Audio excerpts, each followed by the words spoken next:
La 23e journée de G-League, salut tout le monde, c'est le magazine vidéo Nippon Gambare, on est ensemble pour un bon petit quart d'heure pour voir tous les buts de cette 23e journée de G-League. On a conservé le format de la dernière fois vu que ça avait pas mal plu. Petite information, Thomas sera de retour, je l'espère, lors du prochain magazine. Donc je suis encore une nouvelle fois tout seul, je vais essayer de m'en sortir, c'est pas évident vu que ce format va assez vite au niveau des images.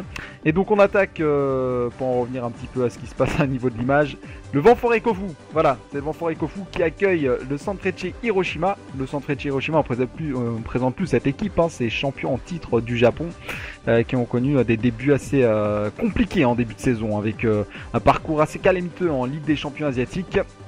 Et donc ils se déplaçaient sur la pelouse du Ventforet Kofu. Ventforet Kofu, ils ont pris le problème à bras le corps et ils ouvrent le score ici avec cette belle frappe de Kashiwa dès la 9e minute de jeu. 1-0 pour Kofu. C'est un petit peu la douche froide pour le Sanfrecce Hiroshima, car cette équipe de Kofu étant en difficulté cette saison, ils vont essayer de se sauver et ils sont bien partis pour. Ils restent sur une victoire, on l'a vu lors du dernier numéro. Une victoire importante de Kofu. Alors je sais plus c'était contre qui, mais je sais qu'ils ont gagné la dernière journée.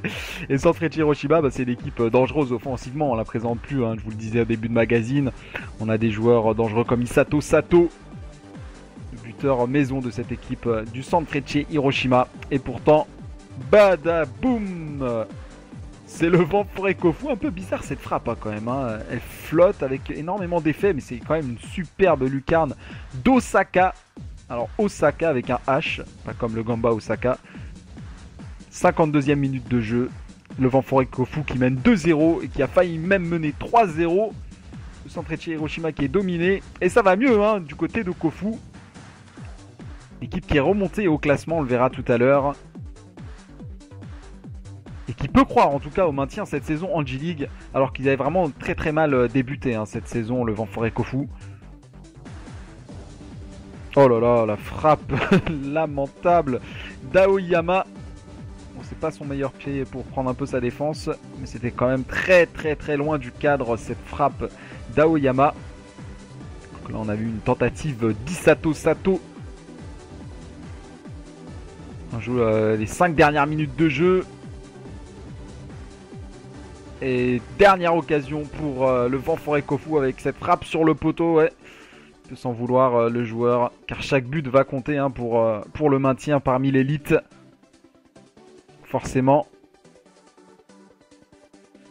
Il aurait mieux fallu s'imposer 3-0. Mais bon, c'est une victoire 2-0 qui fait du bien. Ouais. Ils peuvent exulter le staff du Ventforet Kofu. Un succès mérité au vu de la rencontre. Victoire qui fait du bien pour Kofu. Direction de Shimizu S-Pulse. Shimizu S-Pulse, on se dirige du côté de Shimizu qui accueillait le Kashima Antlers. Shimizu qui avait enchaîné 2-3 défaites, si je me souviens bien, sur les dernières journées. Qui accueille une équipe de Kashima, ma foi, qui est vraiment en forme. Ils peuvent compter sur leur buteur Yuya Osako, qui au passage, si vous n'avez pas vu la news sur le site, est appelé en équipe nationale. Yuya Osako, à côté de Manabu Saito. Il a été préféré à Mike Avnar. Le voilà, Yuya Osako. Le joueur le plus dangereux de cette équipe de Kashima en ce moment. Et ça commence très très fort, vous allez voir. On joue à peine le début de la rencontre. Et voilà, le coup d'envoi et le premier but de Yuya Osako. Quand je vous dis que ce joueur est en forme, il faut dire quand même le service est remarquable. L'extérieur du pied pour Yuya Osako dans la course. Il me semble que c'est Yasushi Endo qui est à l'origine de cette action. Et c'est lui qui tire encore une fois le corner pour la tête. On a vu ici de Yamamura, Kazuma Yamamura, qui marque le deuxième but pour les Kashima Antlers. Et réaction de Shimizu avec cette énorme occasion de Radonjic, qui occupe le poste d'avant-centre en l'absence de Baré, brésilien de cette équipe de Shimizu S-Pulse. Ça fait un quart d'heure qu'on joue, ça fait déjà 2-0 et pas mal d'occasions. À signaler également quand même la sortie sur blessure. C'est fâcheux, ça c'est pour Gaku Shibasaki. Très très bon joueur Shibasaki, 21 ans.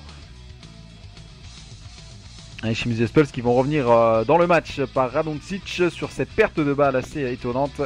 Il se retrouve seul au milieu de la surface des Antlers. Il a tout le temps d'ajuster le gardien. Et là, changement tactique pertinent avec l'entrée de Toshiyuki Takagi. Si je me souviens bien, Thomas me disait qu'il revenait de blessure.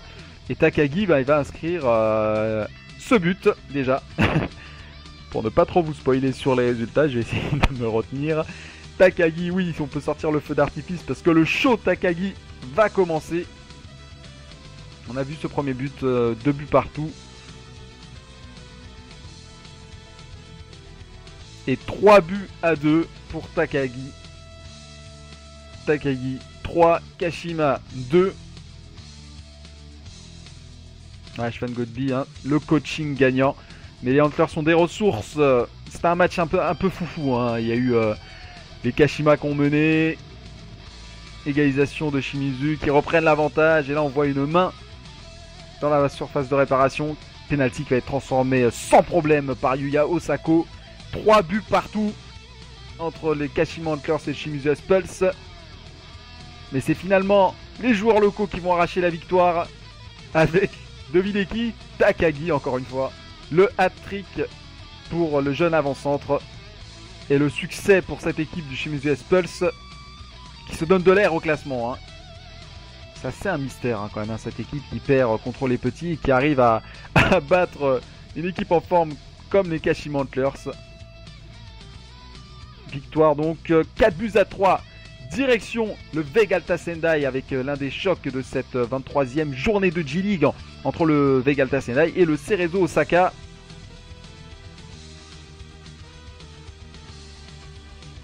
Il va y avoir de superbes buts dans ce match. Même si là la frappe de Kakitani est sans problème pour Hayashi. Et c'est le Vegalta Sendai qui va ouvrir le score par intermédiaire de son nord-coréen Rong. Alors je vais retrouver le nom exact. C'est Ryang Yonggi. Donc toutes mes excuses aux supporters sud-coréens. Nord-coréens. Alors là je suis vraiment... je suis vraiment fini. Je vais finir au goulag avec Honda si ça continue. Et donc 1-0 pour le Vegalta Sendai. Qui a failli doubler la mise par l'intermédiaire de Wilson avec cette parade. Là c'est un gardien sud-coréen, je suis sûr et certain. Je retiens pas son nom mais je sais que c'est un gardien sud-coréen qui a sauvé son équipe. Nouvelle occasion pour Kakitani. Il prend beaucoup la profondeur, on voit Kakitani. Mais c'est... Alors là, je vous laisse admirer ce but. Hein.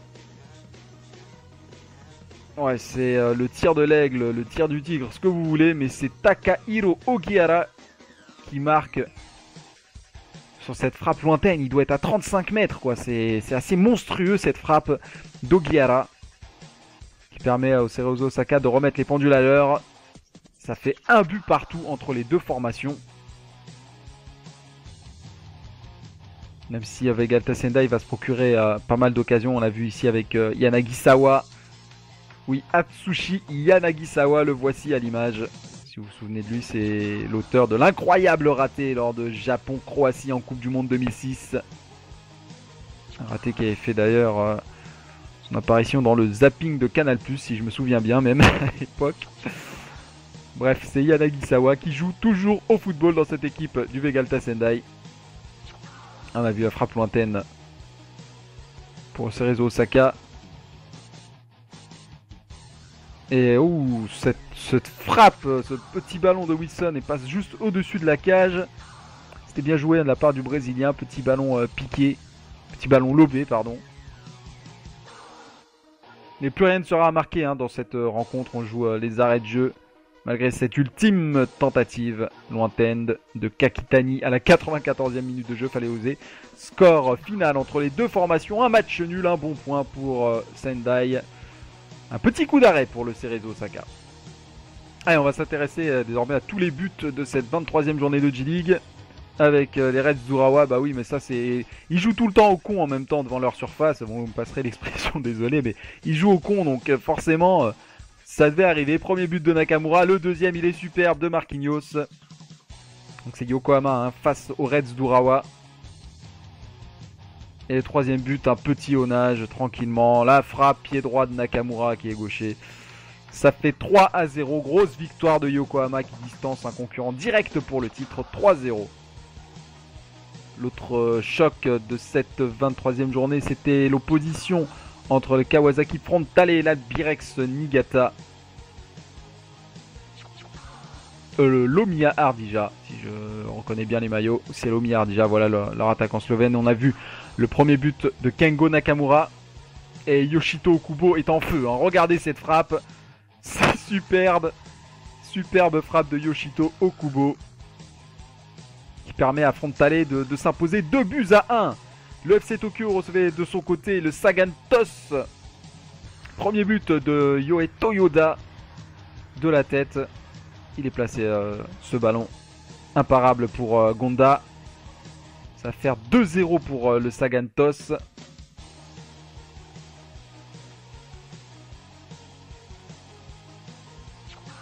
Le FC Tokyo va réduire la marque par Hirayama, un revenant. Hirayama, Sota Hirayama, oui c'est bien lui. Le FC Tokyo va égaliser par Kazuma Watanabe. Et c'est un match un petit peu foufou. Là aussi, puisque c'est Sagantos qui va s'imposer finalement 3-2 sur cette pelouse du FC Tokyo grâce à un but de Yohei Toyoda. Doublé pour Toyoda face au FC Tokyo. Le match entre les Kashiwara Sol et l'Oita Trinita, si je vois bien les images. Le match entre les Kashiwara Sol et le Shonan Bellmare. Ouais, mais c'est la fatigue, hein, tout simplement. Il y a eu pas mal de buts et il y a eu une correction même hein, pour les Kashiwara Sol. On a vu là déjà, ça fait 2-1, ça va faire 3-1 avec ce but de Kano, un doublé de Kano. Le premier but a été inscrit par Kudo, Masato Kudo, qui va inscrire un doublé à la 62e minute de jeu. Yunya Tanaka qui va inscrire également son petit but. Ça fait 5-1. On va sauver un peu plus l'honneur hein, du côté du Shonan Bellmare 4 minutes plus tard avec ce but d'Otake. Et score final 5-2 pour les Kashiwara Sol. À la direction Nagoya. Nagoya Grand Plus avec oh là là, ce premier but pour l'Oita Trinita cette fois-ci. De Matsuda. Oh là. Le petit but tranquille de Joshua Kennedy, j'aime beaucoup. Un but partout et 2-1 pour le Nagoya Grand Plus qui s'impose finalement face à cette équipe de l'Oita Trinita qui poursuit sa descente vers la J2. Le Jubilo Iwata se déplaçait de son côté cette fois-ci sur la pelouse de l'Albirex Niigata. Le premier but inscrit sur penalty par Maeda qui va inscrire un doublé. Ryoichi Maeda. Mais l'Albirex Niigata va revenir dans le match par l'intermédiaire de Kawamata qui s'est fait mal d'ailleurs en inscrivant ce but. Premier but pour Kawamata. 3 minutes plus tard, Kawamata égalise toujours lui. 79e minute de jeu, percée de Mikado. Je vais vous épargner la petite blague évidemment. Mikado qui permet à son équipe de mener 3-2. Et puis c'est Roger Gaucho. Ça c'est un Brésilien qui donne la victoire à l'Albirex Niigata 4-2. Voilà, j'y suis arrivé. Tous les résultats de cette 23e journée de J-League.